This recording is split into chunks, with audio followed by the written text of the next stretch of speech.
Sorry for the impromptu background. I'm in a hotel right now working on some big Telos stuff, which you'll all hear about very soon. But I wanted to talk about kind of a breaking news story that I don't think a lot of people saw coming. And that's Peter Rawlinson stepping down from Lucid's CEO position. He's still at the company. He's still going to be a senior engineer. So obviously, I think most people are aware Peter was a technology guy. You know, he worked on the Tesla Model S back in the day and clearly put a lot of his time and love into Lucid's first two vehicles, the Lucid Air and the Lucid Gravity. And I think a lot of people are reacting somewhat negatively. They're like, uh-oh, trouble in paradise. If the CEO is stepping down, something must be wrong. But if you watch my last video on Lucid, you know that I think the company really shouldn't be publicly traded because it's pretty much majority owned by the Saudis, and the Saudis just want to have a stake in what they believe to be one of the more crucial electric vehicle technologies for the future, which is probably the powertrain and maybe some high voltage battery systems and stuff like that. So I think that because they've been pouring billions into Lucid for the past 8 years, despite showing no progress towards profitability, I don't think the Saudis are just going to bail on him. You know, like, I'm sure Peter did a great job building that relationship, and he's certainly built a very passionate fan base and a brand that so many people have come to know and love. And they issue guidance yesterday that they expect deliveries to more than double in 2025, which is absolutely good news, but their deliveries were pretty low in the first place. So it's a much easier doubling than, say, Rivian doubling or Tesla doubling, but pretty much one of the only EV makers right now that's actually claiming they can grow deliveries that substantially. Tesla's estimating a 20 to 30% growth, but they didn't hit last year's guidance, and Rivian is guiding that they're going to deliver about the same number of vehicles this year as last. So I still think the overall state of the company is good, but again, a lot of you are probably wondering, well, why is Peter stepping down then? Personally, I think it's because he is a product guy and he really cares about attention to detail and just making the overall best possible product, whether it be with the range or the fancy luxurious seating and interior and the really fancy suspension systems. And I think Lucid, now that Gravity is out, you know, it's at pretty limited volumes, but it sounded from the posts I was reading that Peter kind of wanted to just oversee the launch of these two flagship products, kind of their big firm handshake to the world and get people to understand what they're all about with efficiency and luxury. And now that Gravity is out and it's going to be about ramping, this is probably not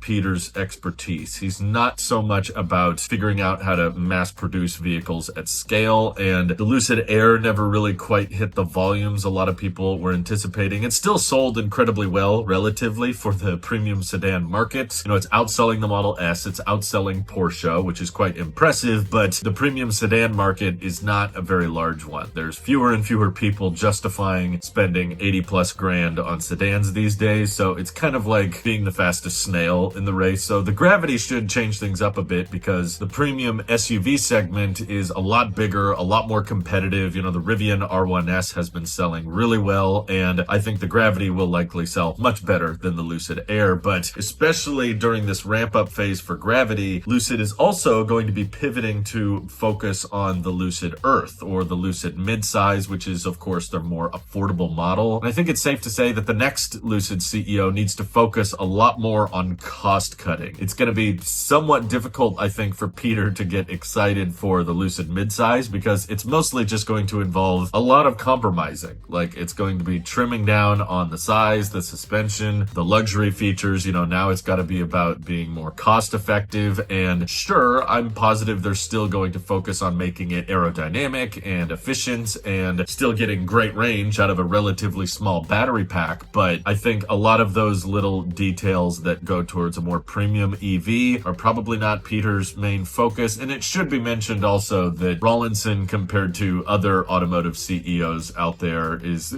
up there in age a little bit. So it's reasonable to assume that you might want to cut back on hours as you get a little bit older and as you approach retirement age and you want to spend more time with family or whatever. That could be a decent reason to step down as CEO, because at least it should be a fairly time demanding and a very high pressure, you know, kind of high stakes role where lots of people are coming to you for questions all the time. There's a lot of traveling involved and a lot of trying to keep investors happy. So my wish is that Lucid's next CEO would have have a roadmap on how to run the company in the long term. And even though profitability is like a very far out theory at this point, I do hope that the next CEO stays around long enough to get to the point where the vehicles actually become profitable. But yeah, it's probably not going to be Lucid Air and Lucid Gravity. Those vehicles are so far away from profitability. Lucid's going to need to be very creative and design their vehicles inside and out quite a bit differently from their first two products in order to make profitable but still desirable vehicles. That's going to be tricky for them to figure out, but I think the Saudis are probably going to give them whatever funding they need to get there. And I think Peter did a great job bringing the company to life and delivering on a lot of people's dream car, which is fantastic and very difficult to do, as we can see with a lot of these different EV startups that don't make it. That is the most likely outcome, right? Like, the vast majority of automotive companies and brands do not make it, but I have massive respect and a lot of admiration for the companies that try and do everything they can to make it possible. And I have, of course, massive respect and props to the Lucid team, the engineers there, and I'm also a big fan of Corey, who used to work at Monroe Live, that's been hired by Lucid, and I don't know if he's interested in taking such a big role, but it would be really, really cool to see what was basically a YouTuber that gets hired by the Lucid company actually get promoted to CEO and actually start running it. Because, you know, Corey's focus at Monroe was all about like cutting cost and here's how to streamline production and make it more efficient. And I think his knowledge and expertise from working with Sandy Monroe gives him a lot of insight on how to turn the company profitable. So that's like kind of my pie in the sky wish, is that he would become CEO. I don't even know if he's interested, but who do you guys think should become CEO? Are you worried at all? Do you think the company kind of forced Peter out and he wanted to stay CEO? Or do you think this was just like his natural decision to depart the company as he's getting older and the company now has to transition into more of a compromise something instead of what they've been for the past few years, which is compromise nothing? Feel free to let me know your thoughts down in the comments below. And thank you to everybody supporting this channel directly. It seriously helps us out a ton, as does just watching these videos. So thanks again. Have an excellent rest of your day.